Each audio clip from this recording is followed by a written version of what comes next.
जय हिंद। नमस्कार साथियों, आप सभी का एक बार फिर स्वागत है। पूर्व सैनिकों को दी जाने वाली डिसेबिलिटी पेंशन नहीं है दान।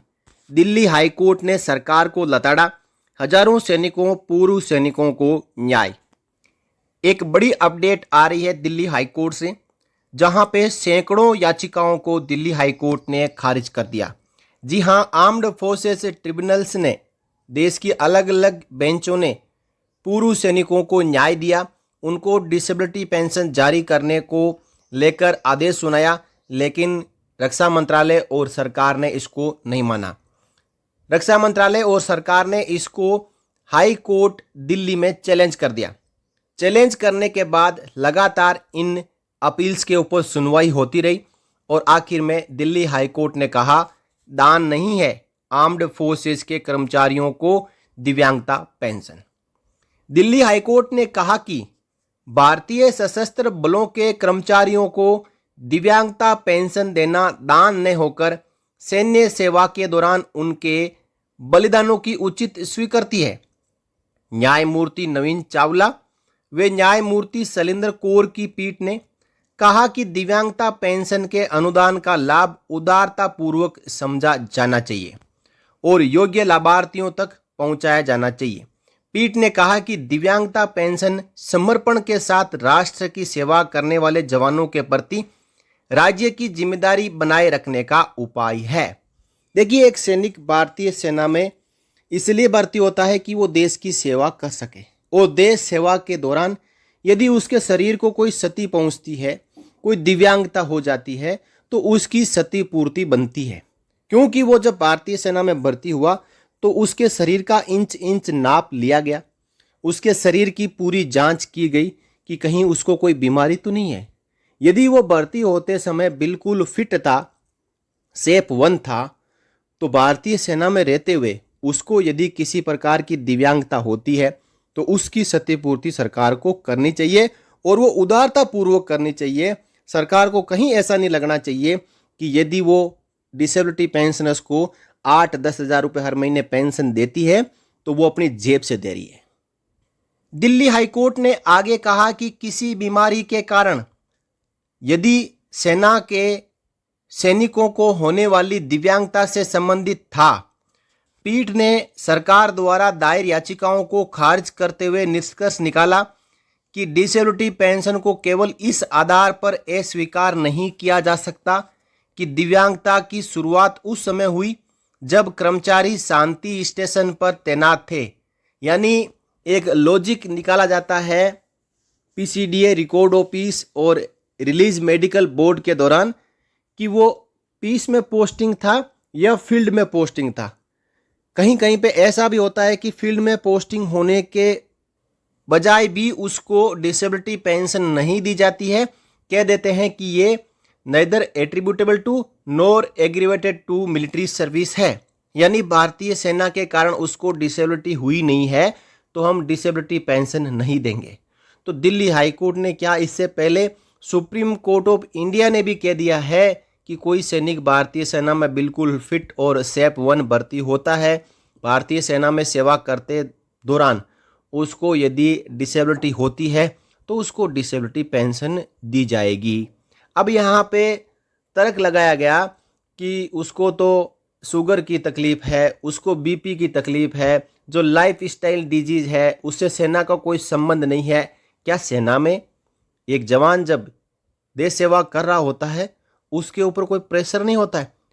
इतना प्रेशर उसके ऊपर होता है। ये सब कुछ उस प्रेशर, दबाव, जो अलग अलग कंडीशंस होती है सर्विस के दौरान, high altitude, field, CI ops, और साथ ही साथ जो यूनिट की एक्टिविटीज़ होती है, उन सब के दबाव के कारण स्ट्रेस और स्ट्रेन पैदा होता है और उसकी वजह से ये लाइफ स्टाइल डिजीजेज होती है।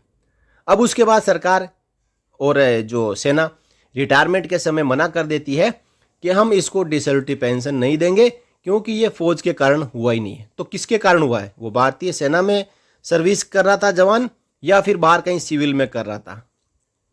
अब देखिए, पीठ के समक्ष मुद्दा ये था कि क्या सेवा के दौरान किसी बीमारी या डिसेबिलिटी से पीड़ित होने वाले जवानों को वर्ष 2008 के पात्रता नियमों के अनुसार सेवा के कारण या सेवा के कारण बढ़ी हुई दिव्यांगता से, देखिए यह है एट्रीब्यूटेबल टू और एग्रीवेटेड बाय मिलिट्री सर्विस, इससे पीड़ित माना जाएगा या नहीं, जबकि सेना में भर्ती के समय उन्हें यह समस्या नहीं थी। भर्ती बिल्कुल ठीक ठाक हुआ था। लेकिन 2008 गाइड टू मेडिकल अफसर 2008 है, उसमें यह लिखा है कि Nana case neither attributable to nor aggravated by military service, Nana case में डिसेबिलिटी पेंशन नहीं देनी है।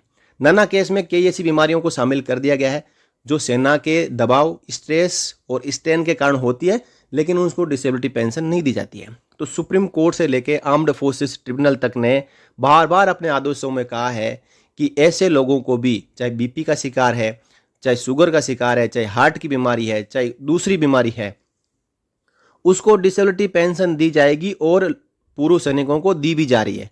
लेकिन सरकार ने 2023 में एक नई गाइडलाइन लाके साथ ही साथ एक नया लेटर सभी कमांड हेडक्वार्टर्स को जारी करके ये कह दिया कि अब पूर्व सैनिकों को कम से कम डिसेबिलिटी पेंशन देनी है। और सभी आदेशों को, आर्म्ड फोर्सेस ट्रिब्यूनल के आदेश, हाई कोर्ट्स के आदेश, इन सब को चैलेंज करना शुरू कर दिया, इनके खिलाफ अपील डालनी शुरू कर दी। लेकिन कोई भी अपील अभी तक सक्सेस नहीं हुई है, सभी अपील्स रिजेक्ट की जा रही है और पूर्व सैनिकों को न्याय लगातार सुप्रीम कोर्ट ऑफ इंडिया तक जो न्यायालय है उनके द्वारा दिया जा रहा है। और रक्षा मंत्रालय और भारत सरकार की अब तक हजारों अपील्स खारिज हो चुकी है, फिर भी बाज नहीं आ रहे हैं। Record office, command headquarter, PCDA द्वारा पूर्व सैनिकों की जो कोर्ट केसेज है जिनमें उनको जीत मिली है, जहां पे फैसला उनके हक में आया है, उन सब को चैलेंज किया जा रहा है। इसके पीछे सरकार की जो मंशा है कि हम सैनिकों और पूर्व सैनिकों के कल्याण को सर्वोपरि रखते हैं, वो कहीं ना कहीं धूमिल होता हुआ नजर आ रहा है। सरकार को चाहिए कि जितने पैसे आप इन अपील्स में खर्च कर रहे हैं, बड़े बड़े वकीलों की जेब में डाल रहे हैं, उसकी बजाय वही पैसे आप डिसेबिलिटी पेंशन के तौर पे पूर्व सैनिकों को दे सकते हैं। ज़्यादा आपका कोई खर्चा इसमें नहीं होगा। सरकार को अपनी मंशा को साफ करना होगा, अपने मन को साफ करना होगा, अपने दिल को साफ करना होगा कि ये पैसा हमारी जेब से नहीं जा रहा है, ये जनता का ही पैसा है और जनता की सेवा के लिए जो सैनिकों ने अपने शरीर की सती की है उनको दिया जा रहा है। कहीं सरकार की जो बजट है उसमें घाटा नहीं हो रहा है। लेकिन क्या सरकार अपनी अलग ही योजना के साथ बढ़ती है? इससे पहले वाली सरकार हमेशा सैनिकों, पूर्व सैनिकों के कुछ हितों को काटती थी, तो इस प्रकार के मुद्दों के पीछे नहीं पड़ती थी। लेकिन ये सरकार है कि कुछ मुद्दे हैं, कुछ हित है, उसमें आगे बढ़ती है, तो पेंशन के ऊपर हथौड़ा चलाती है। इस बारे में आप क्या राय रखते हैं? कमेंट सेक्शन में कमेंट कर हमें अपनी राय जरूर दें। वीडियो पसंद आई हो तो वीडियो को ज़्यादा से ज़्यादा लाइक करें और साथियों के साथ में शेयर जरूर करें और हमारे चैनल को सब्सक्राइब कर बेल आइकन को प्रेस करना ना भूलें, ताकि जो भी लेटेस्ट अपडेट आए वो तुरंत आप तक पहुंच सके। आज की वीडियो में बस इतना ही। जल्द ही हाजिर होंगे एक नए वीडियो के साथ। तब तक धन्यवाद। जय हिंद, जय भारत, वंदे मातरम।